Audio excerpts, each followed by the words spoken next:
This talk is on current affairs of May 5th, 2025. It was done without preparation or outline, which will probably be obvious. I don't propose to regale you with commentary of great depth and awareness. I'm just going to lay my heart bare. I admire the people of Gaza personally and tremendously, but I have no desire to be rewarded by them or to have any influence over their affairs. I'm an outsider. It's not my precinct. I'm deeply concerned they are being wronged. Nothing could be more obvious to me. Now, I was wronged by Zionists in the city of Pittsburgh as a child, and it went on through my whole life to the present hour. Well, the Zionists in question assigned me a book called That Was Then, This Is Now. If you think about it, do some soul searching. That title and choice of books is telltale. If you haven't read it, you might want to know and try to understand that the moral of the story is, I just wanted to be sure that I hated you. Nosferatu is well aware that support for the victims in Gaza, the people of Gaza, support for the Palestinians is proof that you are not an anti-Semite. It's proof that you would have helped the Jews against Adolf Hitler. He knows that perfectly well. When he says, I just wanted to be sure that I hated you, it's because he knows that the majority of Americans will opt out and say, well, just give it to him already. Now,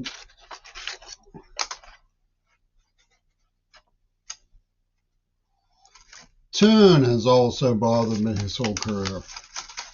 He had the help of Robert Fripp and Peter Gabriel. And they followed a cut and paste technique, retelling of a biographical history that they falsified. They tortured me, but the coercion and horrors were off camera. At least they're not releasing those parts. Then they claim to be doing psychological research. And this is where Hamas comes in, because Hamas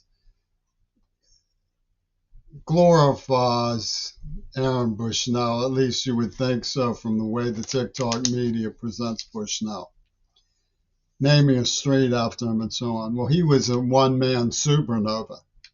You don't really understand Sin War until you understand the context of Peter Gabriel's Mount Desert Island Experience Park jazz.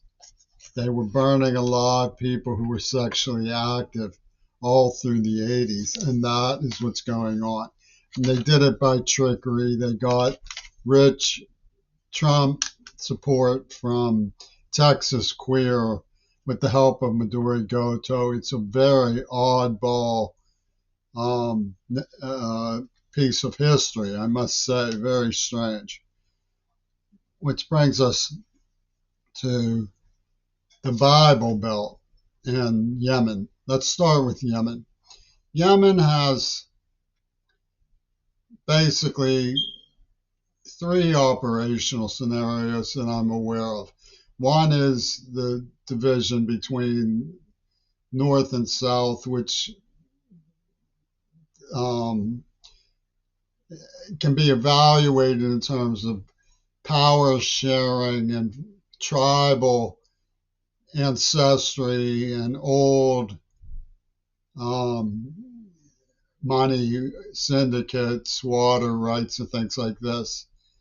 A second factor is the way that Nasser in Egypt in the 50s worked with Eisenhower to establish a balance of power for the claim of development.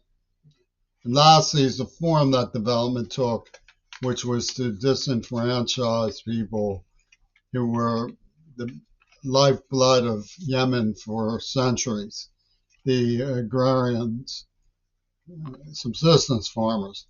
People who think of Yemen as poor have obviously never looked at their architecture.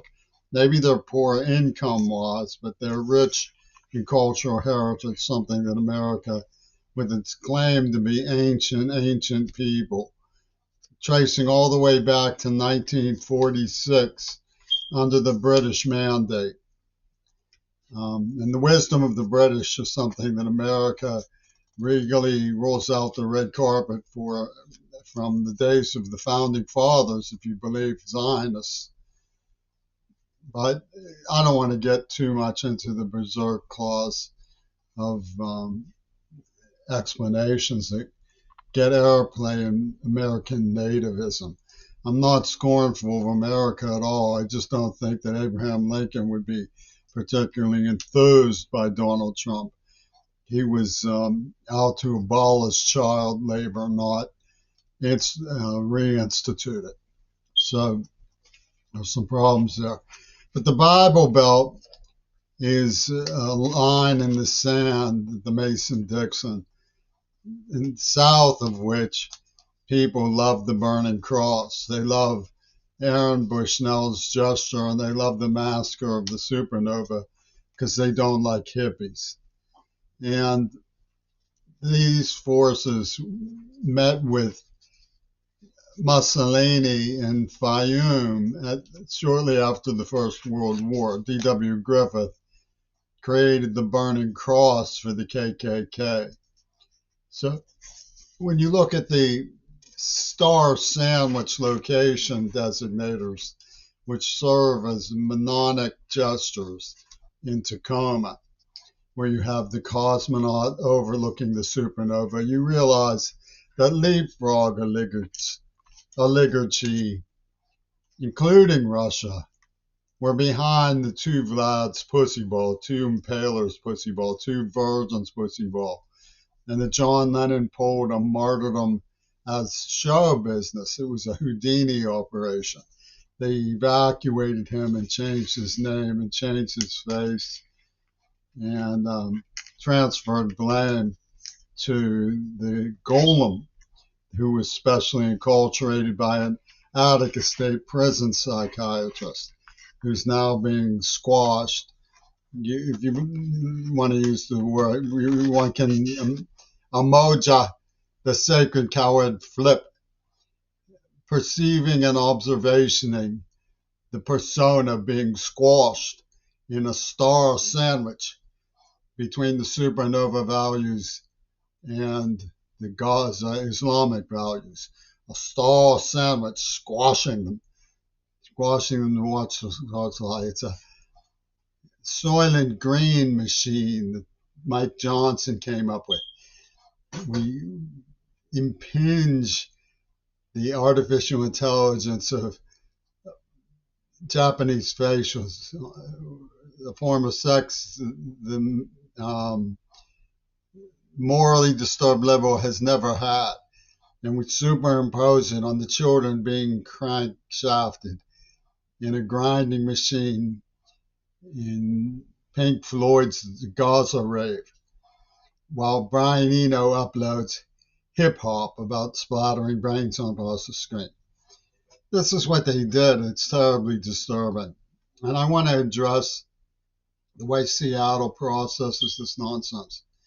When I was at the Pitt News, I had Ending Hunger, a project that's time has come, and Buckminster Fuller's Critical Path. And I was doing everything imaginable I could. It's an impoverished street urchin deaf man with certain background in reading to raise people's awareness and interest in ecology and computer proliferation for medical information purposes to places like Africa, and how to raise awareness about the impending ecological maelstrom, the problem of war on nature that was inherited from people who were promoting industrialization at the expense of the environment.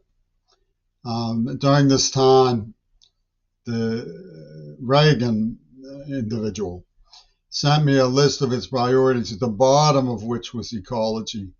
And it said he wanted every person in America to get a piece of the expanding pie. That's what he put under ecology when I asked about it. I don't want to try to belabor the point about Reagan. I know Reagan has stooges all the way from here to Greta Thunberg. There's nothing I can do about that. But I want to clear the air of the nonsense. I was on call to answer ending hunger issues and critical path issues, and very rarely did anybody show up except maybe to laugh at it and run away. And throughout this time, there was a machine that had released AIDS and was gargling, growling, straining at the leash to make an example out of me. And I played into the trap and proved its existence. And it traced back through show business to the Zionists at Jeffin and the idea of a Green Party arc of colors. Get rid of the white. I'm a stand-in. I'm a closest continuer to quote Rawls. I'm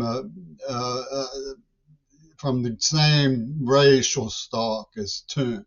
I'm even from the family of Donaldsons.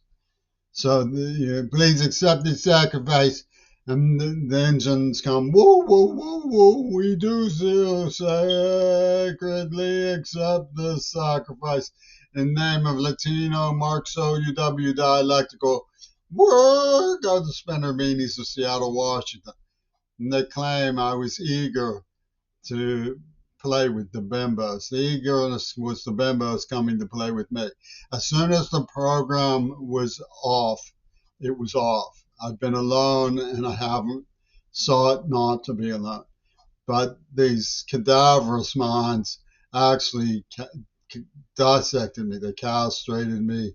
They raped my deaf advocate. I mean, Seattle's garbage is just that. I'm not going to belabor the point about it.